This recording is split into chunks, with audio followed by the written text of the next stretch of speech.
Bismillahirrahmanirrahim. Jumpa lagi bersama Bu Nova. Assalamualaikum warahmatullahi wabarakatuh. Apa kabar teman-teman semuanya? Semoga dalam keadaan sehat, tetap semangat, walaupun di dalam proses pembelajaran jarak jauh ini tidak mengurangi semangat teman-teman, ya. Teman-teman juga tidak sendiri dalam menempuh PJJ ini, persiapan dan lain sebagainya yang harus kita butuhkan baik dari dosen ataupun mahasiswa sendiri juga sangat membutuhkan effort yang sangat tinggi. Jadi teman-teman tidak sendiri, jadi dosen juga dalam mempersiapkan PJJ ini juga sangat luar biasa sekali, sehingga ayo kita mari bersama-sama untuk kita semangat, ya. Nah, untuk pertemuan kita pada kali ini kita akan membahas tentang PONV, ya. PONV itu adalah Post Operative Nausea and Vomiting. Nausea itu apa, teman-teman? Mungkin sudah pada tahu atau sudah pernah mendengar bahwa nausea itu adalah rasa mual, kemudian vomiting adalah atau vomit adalah muntah, ya. Nanti kita akan bahas apa itu PONV beserta proses-proses fisiologinya, ya. Terus kemudian kita akan membahas tentang apa sih faktor-faktor resiko yang berhubungan dengan PONV. Tapi sebelumnya kita akan mereview dulu tentang daerah-daerah, pembagian daerah region pada abdomen. Bisa kita bagi menjadi 3, ya, 4 atau 9, ya. Mungkin di semester sebelumnya teman-teman sudah bicara tentang anatomi fisiologi gastrointestinal.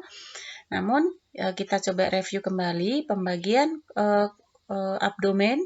Kalau dibagi menjadi 4 region, kita akan bagi menjadi 4 kuadran, yaitu kuadran kanan atas, kuadran kiri atas, kuadran kanan bawah, dan kuadran kiri bawah. Nah, kalau kita bagi menjadi 9, kita akan bagi menjadi 9 kuadran, yaitu hipokondria kanan. Contoh-contoh organnya sudah bisa teman-teman lihat di gambar. Misalnya hipokondria kanan adalah organ yang ada di situ adalah bagian liver, kandung kemih, kemudian ginjal bagian kanan, kemudian usus kecil, ya, atau usus halus. Kemudian kuadran yang kedua adalah region epigastrik, ya, atau kemudian yang ketiga adalah, maaf, Nova ulangi. Jadi region yang ketiga adalah hipokondria kiri, kemudian yang keempat adalah lumbar kanan, kemudian region kelima adalah umbilikal, 6 adalah lumbar kiri, kemudian region 7 adalah iliaka kanan, contoh organnya adalah appendix, ya, kemudian umbai cacing atau usus buntu, ya, di situ. Terus kemudian region hipogastrik itu di kuadran 8, kemudian 9 adalah iliaka kiri. Itu adalah kita review pembagian abdomen dibagi menjadi 9 kuadran. Nah, kalau kita bagi menjadi 3 kuadran, itu bagian atas epigastrik, bagian tengah itu periumbilikal, dan bagian bawah adalah pelvic. Kita lihat pada gambar bagian sebelah kanan, apabila seseorang memiliki luas permukaan lebar atau pada umumnya, itu insisi atau pembedahan bisa dilakukan lateral, ya, atau bagian sisi dari abdomen.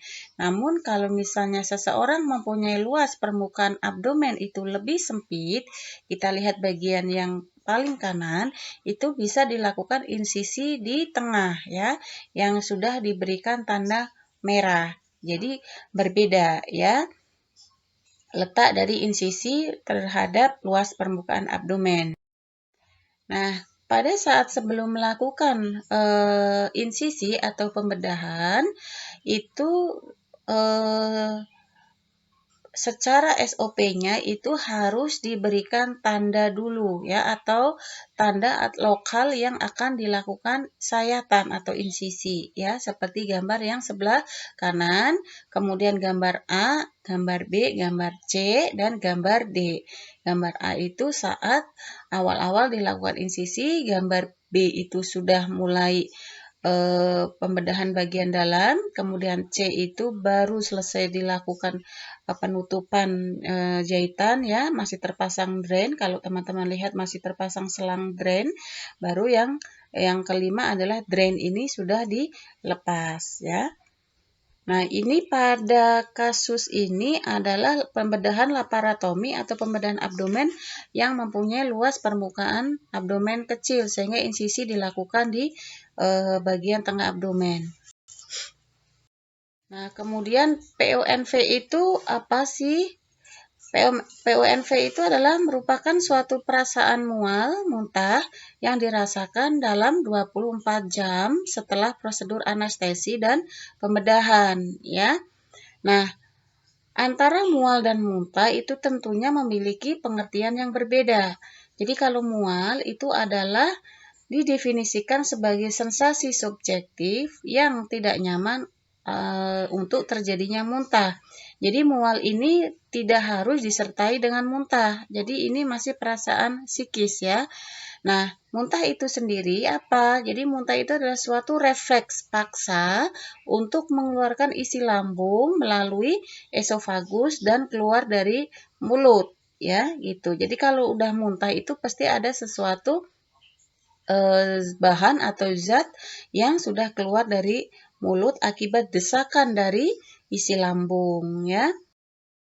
Nah, sebelum kita membahas bagaimana proses terjadinya muntah dan mual, itu kita akan bicarakan dulu mengenai di mana sih pusat muntah itu ya. Jadi interaksi antara terjadinya mual dan muntah itu melibatkan beberapa faktor. Yang pertama ada reseptor. Kemudian di situ ada bahan kimia yang dikeluarkan, kemudian melibatkan juga sistem-sistem organ, ya. Nah, pusat muntah itu di mana? Pusat muntah itu terjadi di daerah dorsal retikular, ya. Nah, daerah dorsal retikular ini berada di medula. Bisa teman-teman lihat di situ, itu adalah gambar otak, ya. Pons, kemudian cerebellum atau otak kecil, kemudian medula. Medula itu adalah batang otak yang dia ada di bagian tengah. Nah, di medula itu ada yang namanya reticular formation ya. Nah, reticular formation ini dia berada di daerah belakang atau di daerah dorsal. Nah, pusat muntah itu juga terdiri dari 3 nukleus. Yang pertama adalah tractus solitarius. Nah, nukleus tractus solitarius ini dia merupakan suatu sensori yang suatu nukleus yang menerima sensori dari beberapa afren ya, atau saraf afren. Yang kedua itu adalah dorsal motor nukleus yang berada di vagus. Vagus ini adalah merupakan suatu bagian saraf yang mensarafi gastrointestinal atau organ-organ bagian dalam. Yang ketiga adalah nukleus ambigus ya. Nukleus ambigus ini dia utamanya adalah berkoordinasi untuk terjadinya aktivitas motorik selama muntah. Jadi ada pergerakan-pergerakan sampai dengan bahan itu keluar ya, maksudnya bahan isi makanan kayak atau apa yang akan dimuntahkan keluar dari mulut ya, itu adalah nukleus ambigus. Nah, 5 saraf afren utama yang terlibat dalam pusat muntah itu adalah kemoreseptor triggering zone ya, atau daerah kemoreseptor atau daerah pemicu terjadinya muntah di kemoreseptor. Terus kemudian di mukosa vagal ya. Terus kemudian bagian saraf-saraf dari sistem vestibular. Jadi vestibular itu merupakan suatu bagian saraf nomor 8 ya, saraf kranial nomor 8 yang berfungsi untuk keseimbangan ya. Nah, itu juga ada kaitannya sama muntah ya. Jadi kalau orang muntah itu bisa karena masalah di vestibularnya. Nah, kemudian yang saraf afren yang terlibat berikutnya adalah refleks afren dari cerebral cortex ya, atau bagian otak di bagian korteknya. Dan yang kelima adalah otak bagian tengah ya, atau midbrain. Jadi Bu Nova ulangi bahwa pusat muntah itu berada di daerah medula, khususnya di retikular bagian dorsal yang memiliki 3 nukleus, yaitu nukleus tractus solitarius, kemudian dorsal motorik yang ada di vagus, dan nukleus ambigus.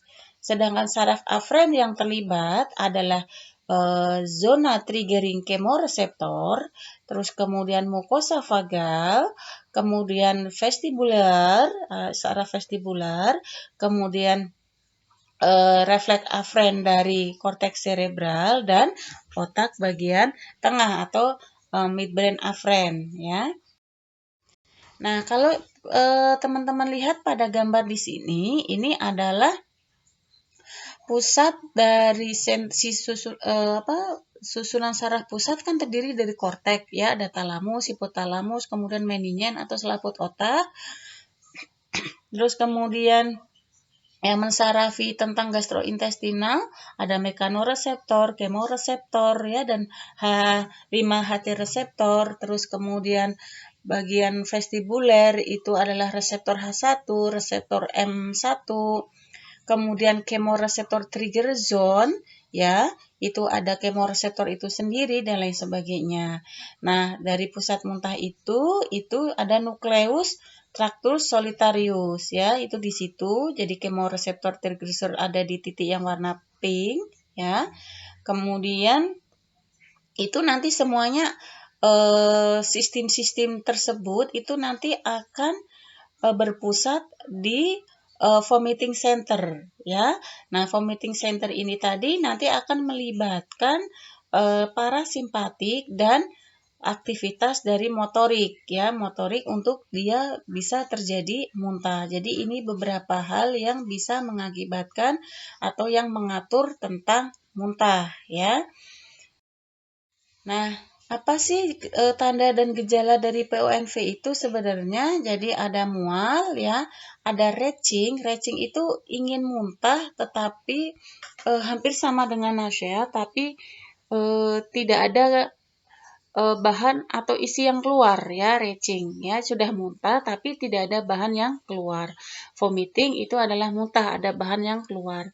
Jadi reaksinya adalah kalau lihat teman-teman bisa lihat di sini ya, yang ada tanda panah ungu itu adalah di daerah lambung ya. Di daerah lambung itu terjadi adanya tekanan abdomen. Jadi peningkatan tekanan abdomen di sini ya. Terus kemudian adanya peningkatan kontraksi diafragma, otot diafragma dan otot abdomen ya. Kemudian relaksasi dari sphincter esofagus bagian bawah atau LES relaxation itu adalah lower esophagus sphincter ya. Nah, itu semuanya itu pada saat terjadi muntah itu pusat muntahnya itu akan merelaksasikan sphincter esofagus, akan meningkatkan kontraksi otot diafragma dan abdomen, akan meningkatkan tekanan abdomen ya. Pada saat muntah itu pernapasan berhenti sejenak ya, glottisnya tertutup ya, kemudian baru bahan yang juga tidak ada gerakan peristaltik di dalam abdomen, nah itu baru dia akan terjadi muntah ya itu. Jadi saya ulangi, proses terjadinya muntah semuanya ini adalah ada pusat muntah ya, tadi di medula tadi itu akan mengakibatkan peningkatan tekanan abdomen, peningkatan kontraksi dari otot diafragma dan abdomen, ya. Kemudian di dalam abdomen, di dalam lambung itu tidak terjadi peristaltik, kemudian terjadi relaksasi pada sphincter esofagus bagian bawah, kemudian glotis tertutup sehingga bahan bisa keluar. Jadi itu adalah mekanisme dari bagaimana muntah itu bisa terjadi. Nah, ini kemoreseptor trigger zone ya. Di sini itu ada kaitannya dengan reseptor H5HT3 ya. Ada D2 antagonis, 5HT3 antagonis ya. Jadi contoh-contoh misalnya obat metoclopramid ya, itu adalah bekerja pada reseptor D2 antagonis. Ondansetron ini yang biasa kita pakai ya untuk anti mual muntahnya, itu dia bekerja pada 5HT3 antagonis reseptor ya. Jadi ondansetron itu dia mengeblok reseptor 5HT ini sehingga muntah tidak terjadi ya. Nah, ini tadi sudah Bu Nova sampaikan di sini bahwa terjadinya suatu muntah itu dari pusat muntah yang di medula ya, itu melibatkan ada CTZ ya, chemoreceptor trigger zone, ada cerebral cortex, ada gastrointestinal atau di vagus di daerah vestibuler nukleus ya atau saraf keseimbangan. Jadi ini beberapa yang bisa terjadi muntah. Misalnya kita lihat pada bagian pojok yang atas, bagian kiri, itu ada kemoterapi ya, ada obat-obatan anestesi ya, kemudian racun-racun, misalnya seseorang terkena racun kan bisa terjadi muntah. Jadi efek kemoterapi ya, kemudian anestesi itu juga bisa mengakibatkan mual muntah ya, kemudian racun-racun tertentu itu dia akan menstimulasi CTZ ya atau chemoreceptor trigger zone.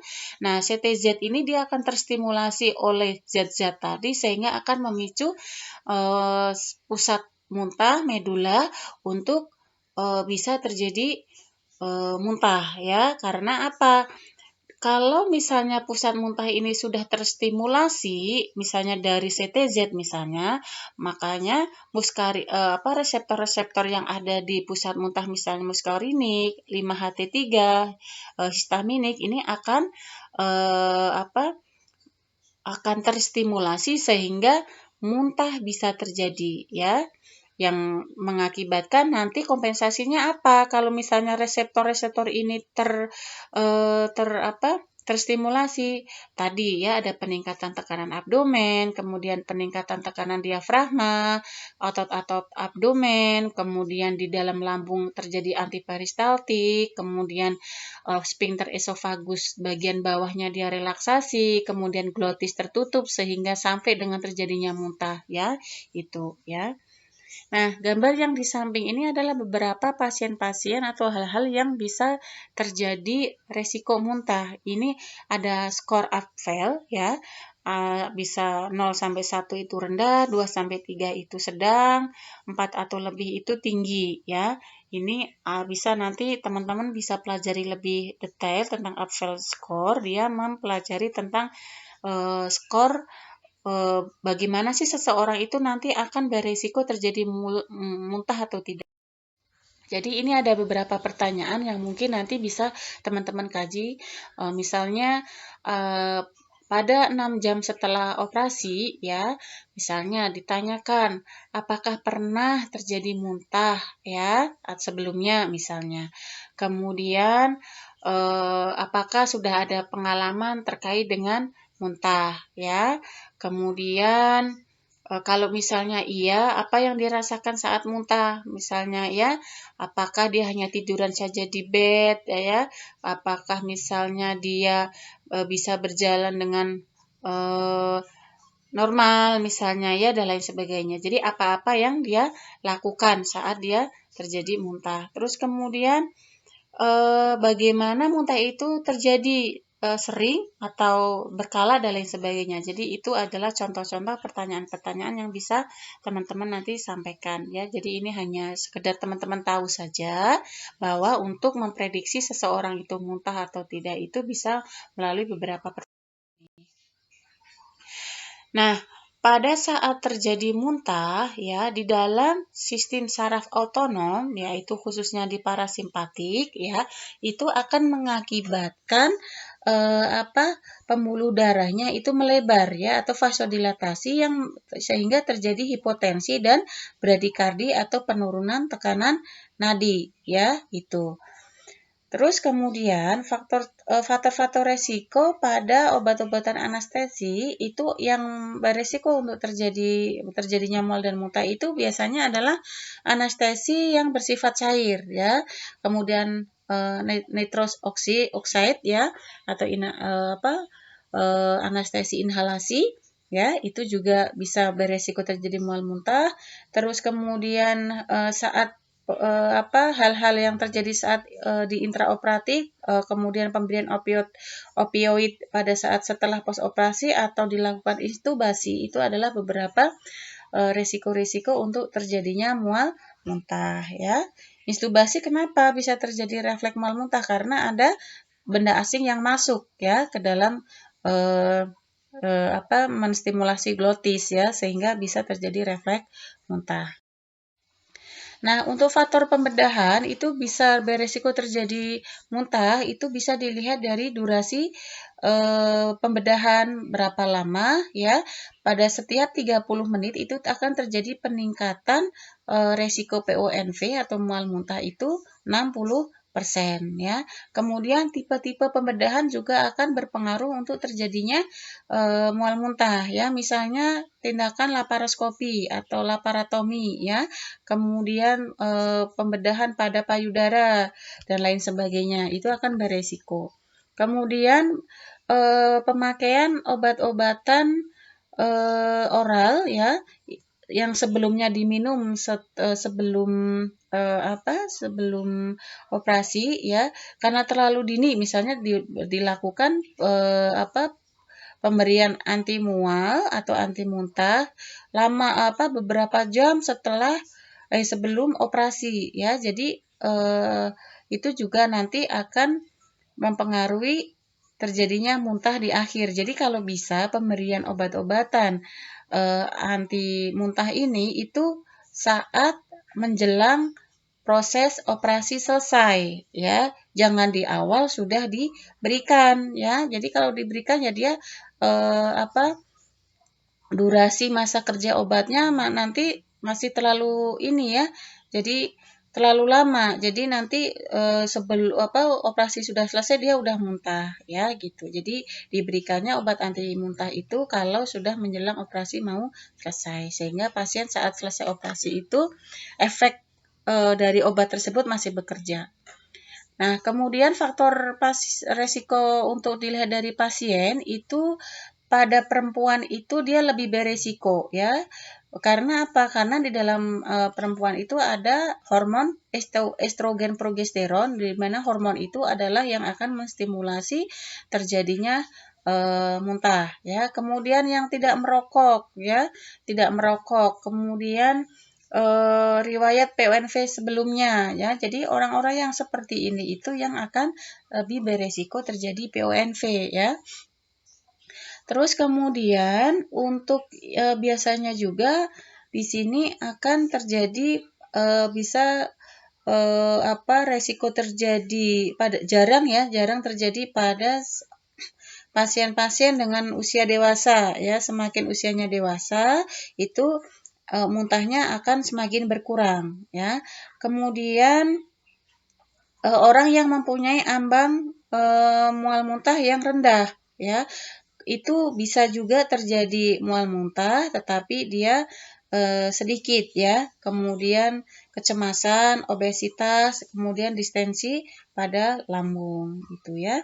Nah, yang paling sering itu ya itu tadi ya ada perempuan, kemudian status yang bukan perokok atau mempunyai riwayat PONV sebelumnya itu akan lebih sering untuk terjadi muntah.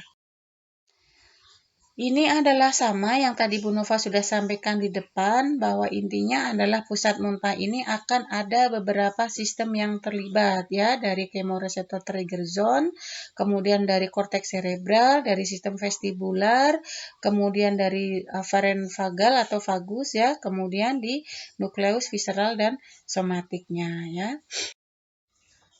Nah, ini juga sama bahwa tadi yang sudah Bu Nova sampaikan bahwa dengan adanya stimulus itu dengan adanya stimulus ya, misalnya apa kayak misalnya mencium bau-bau yang nggak nyaman ya, misalnya bau itu menstimulasi CTZ itu, sehingga nanti CTZ itu nanti akan menstimulasi pusat otak, sehingga pusat otak itu nanti akan bekerja untuk tadi ya, mengkontraksikan dinding abdomen ya atau diafragma, terjadi peningkatan peningkatan kontraksi di dalam abdomen ya, sehingga bisa terjadi muntah ya. Jadi ini intinya adalah sama.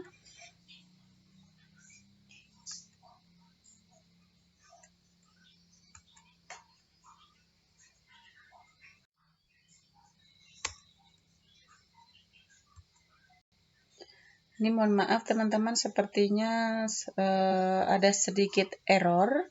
Bentar ya.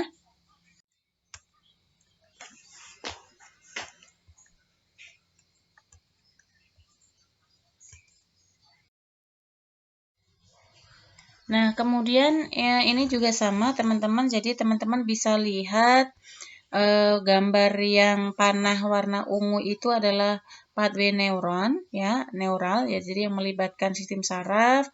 Kemudian yang panah kecil itu misalnya kita lihat pada bagian kotak anestesi dan opioid yang tengah ya, tengah bagian sebelah kiri, itu adalah faktor-faktor yang dapat menyebabkan PONV, misalnya obat-obat anestesi, opioid ya, yang akan menstimulasi CTZ itu untuk menstimulasi medula atau pusat muntah ya, sehingga akan ada muncul refleks muntah.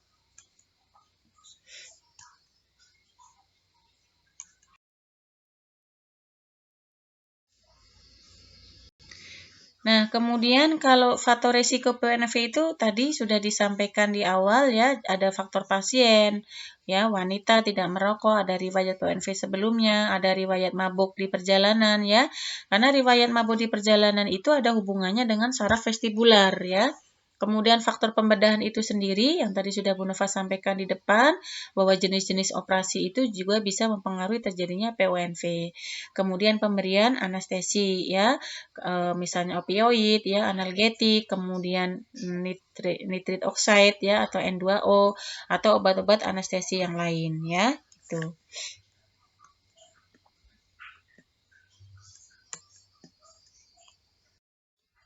Mungkin itu teman-teman yang bisa Bu Nova sampaikan. Untuk lebih jelasnya, kalau misalnya ada yang mau didiskusikan, bisa kita diskusikan melalui forum. Semoga teman-teman apa yang Bu Nova sampaikan ini bisa dipahami dan bisa diputar berulang kali. Jadi intinya adalah bahwa ada di dalam bagian tubuh kita atau otak kita yang bekerja sebagai pusat muntah ya. Jadi intinya pusat muntah itu dia akan distimulasi oleh CTZ, kemudian vagus, kemudian sistem vestibular ya, kemudian bagian cerebral cortex ya, di mana obat-obat anestesi tadi itu bisa menstimulasi CTZ atau chemoreceptor trigger zone yang akan menstimulasi vomit center yang akan terjadi refleks muntah. Itu saya akhiri. Wassalamualaikum warahmatullahi wabarakatuh.